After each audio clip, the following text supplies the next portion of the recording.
आंग्ल नववर्ष 2025 की शुरुआत हो चुकी है। बहुत सारे हिंदू और सनातनी लोग इस बात को मानने के लिए तैयार नहीं कि ये हमारा नववर्ष है।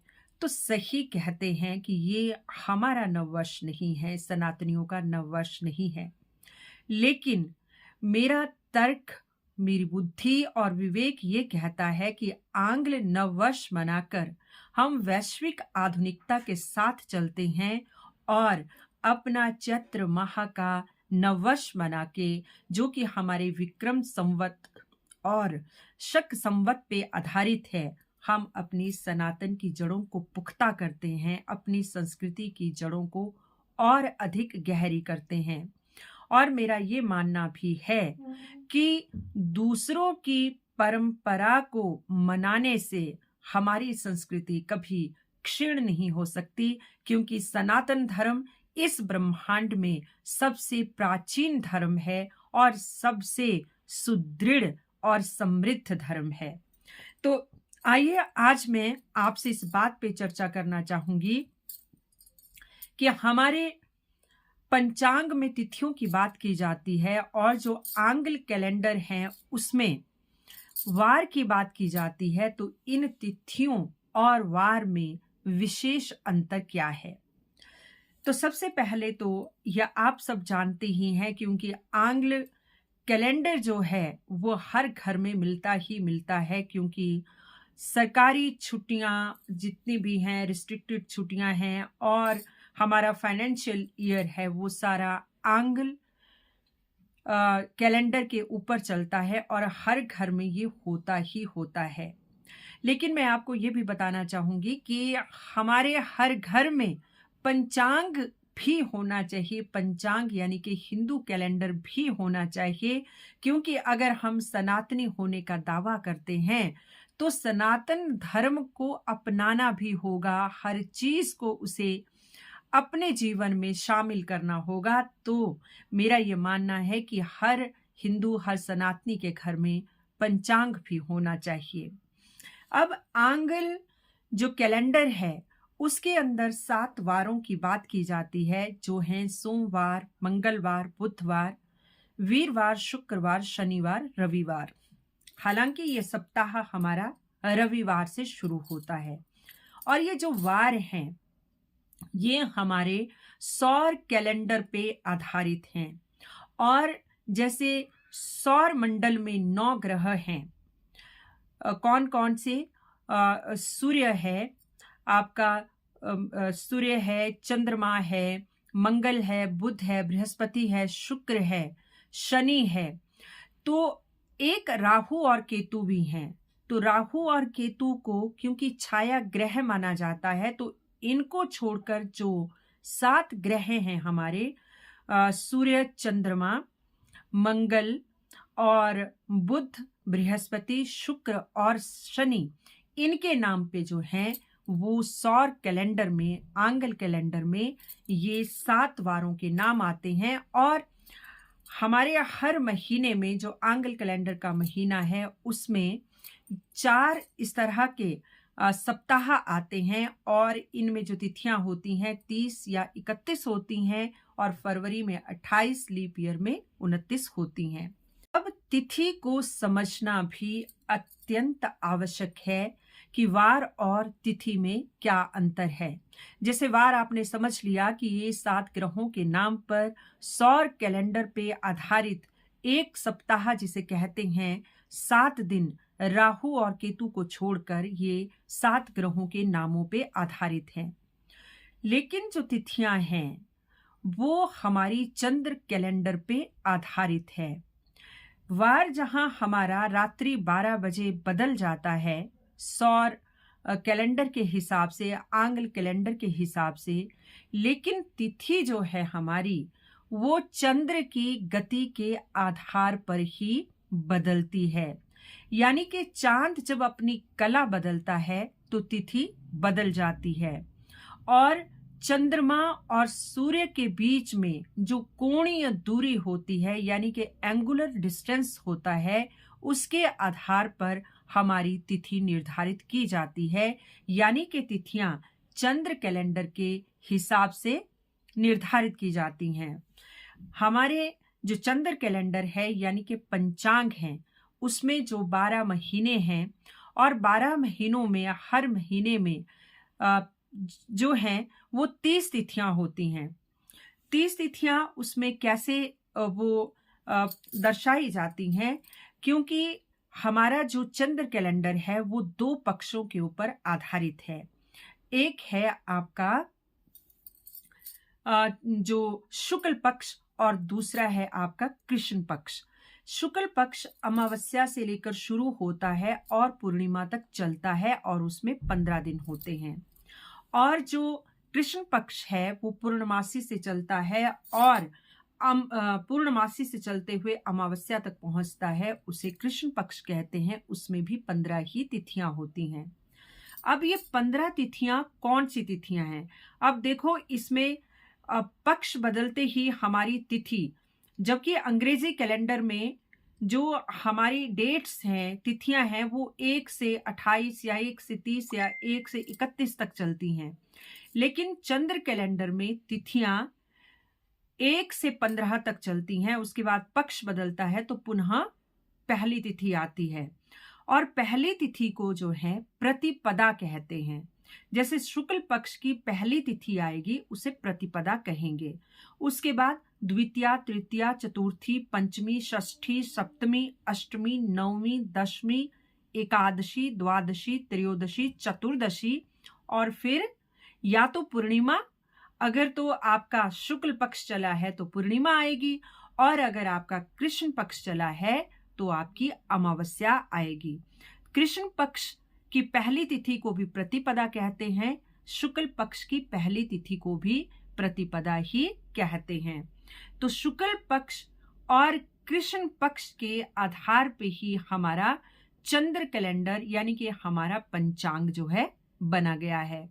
तो हमारा जो पहला चंद्र कैलेंडर है उसे विक्रम संवत के नाम से हम जानते, क्योंकि राजा विक्रमादित्य ने इसको ऋषियों, मुनियों और बहुत सारे ब्राह्मणों ने जब खगोलीय गणना की थी उसके आधार पे वो पंचांग बनाया था। जो शक संवत था वो भारत सरकार ने शक संवत शुरू किया था, जबकि अंग्रेजी कैलेंडर जो है एडी के आधार पे है। ये ईसा मसीह के जन्म के आधार पे बनाया गया है। अब सबसे महत्वपूर्ण क्या है? सबसे महत्वपूर्ण ये है कि जहां अंग्रेजी कैलेंडर में हमारे पास साल में 365 सही 1/4 दिन होते हैं, वही जो पंचांग है हमारा उसमें 354 दिन होते हैं। तो ये 354 दिन क्यों होते हैं? क्योंकि जो तो सूर्य कैलेंडर है, सूर्य कैलेंडर में किस गति के आधार पे उसको बनाया गया है कि पृथ्वी सूर्य के चारों ओर एक वर्ष में जो है पूरा चक्कर लगाती है, यानी कि 365 सही 1/4 दिनों में चक्कर लगाती है। तो सूर्य कैलेंडर उस आधार पे हमारे पास वर्ष में जो है उस तरह से 365 दिन होते हैं। और लीप ईयर में 1/4 मिला के हम क्या कर देते हैं, उसको फरवरी में एक दिन जोड़ देते हैं। अब चंद्र कैलेंडर किस आधार पे है? ये चंद्रमा की गति के आधार पे है कि चंद्रमा पृथ्वी के चारों ओर कितने दिनों में एक चक्कर लगाता है। तो चंद्रमा पृथ्वी के चारों ओर 29.5 दिनों में चक्कर लगाता है। तो 29.5 को जब हम 12 से गुना करते हैं तो वो 354 आता है, जो कि अंग्रेजी कैलेंडर के 365 दिनों से 11 दिन कम होता है। तो इस तरह से हर वर्ष में 11-11 दिन कम होते हैं, किसी में 11, किसी में 10, क्योंकि हमारे चंद्र कैलेंडर की जो तिथियां हैं, किसी चंद्र कैलेंडर में 29 आती हैं और किसी में 30 आती हैं। तो इस तरह से 3 सालों के बीच में 30 से 33 दिनों का गैप बनता है, और उस गैप को जो हमारा अंग्रेजी कैलेंडर है उसके साथ सामंजस्य बिठाने के लिए एक अधिक मास 3 साल के बाद जोड़ दिया जाता है, जिससे कि जो जो हमारे 10 और 11 दिन हर साल कम होते हैं वो अधिक मास में जाके वहाँ एडजस्ट हो जाते हैं और हमारा चंद्र कैलेंडर और जो सूर्य कैलेंडर है उसमें सामंजस्य बैठता है। तो मेरे बोलने का तिथि को और वार को लेकर ये व्याख्या करने का ये महत्वपूर्ण संदेश है कि जो पूरा विश्व भी है और जो हमारा पंचांग भी है, हमारे ज्योतिष भी हैं, वो भी इंग्लिश कैलेंडर के साथ चलने के लिए 3 साल के बाद अधिक मास जोड़ते हैं। क्यों जोड़ते हैं? ताकि हम इस वैश्विक कैलेंडर से कहीं पीछे ना रह जाएं और इस वैश्विक कैलेंडर के साथ चलने के लिए 3 साल के बाद उसी तरह एक अधिक मास जोड़ा जाता है जिस तरह की अंग्रेजी कैलेंडर 1/4 4 सालों में जो 1/4 दिन छूट गए होते हैं उनको लीप ईयर में फरवरी में जोड़ते हैं। तो इसलिए इस भ्रम को अपने मन से निकालें कि ये अंग्रेजी नववर्ष है, ये हमारा हिंदू नववर्ष है। हिंदू नववर्ष तो हमारा है ही, इसे तो मनाएं ही मनाएं, लेकिन हमारा पंचांग अंग्रेजी कैलेंडर की बराबर आने के लिए वो आधुनिकता में पीछे ना छूट जाए, वो इस समाज से पीछे ना रह जाए, उस अंग्रेजी कैलेंडर के साथ सामंजस्य बिठाने के लिए अधिक मास जो है हर 3 वर्ष के बाद जोड़ता है। मेरा अपने सभी व्यूअर से ये निवेदन रहेगा कि हम सनातनी हैं, हम हिंदू हैं, तो हमें अपने सनातनी और हिंदू होने पे गर्व होना चाहिए, लेकिन साथ में हमें सनातन का ज्ञान भी होना चाहिए। हमारे घर में पंचांग का कैलेंडर होना चाहिए। जो पंचांग है, हिंदी कैलेंडर को पंचांग कहते हैं, वो हर घर में होना चाहिए।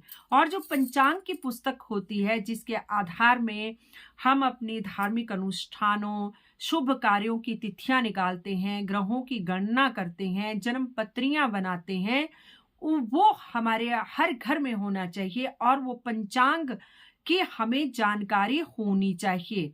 और अगर हर व्यक्ति को पंचांग की जानकारी है, हर व्यक्ति को अगर अपना पता है कि उसका स्ट्रॉन्ग ग्रह कौन है, उसका वीक ग्रह कौन है, तो वो अपने आप को संतुलित करने के लिए वो स्ट्रॉन्ग की हेल्प ले सकता है, वीक को स्ट्रॉन्ग कर सकता है, लेकिन तब कर पाएगा अगर हम पंचांग को पढ़ना जानते हैं।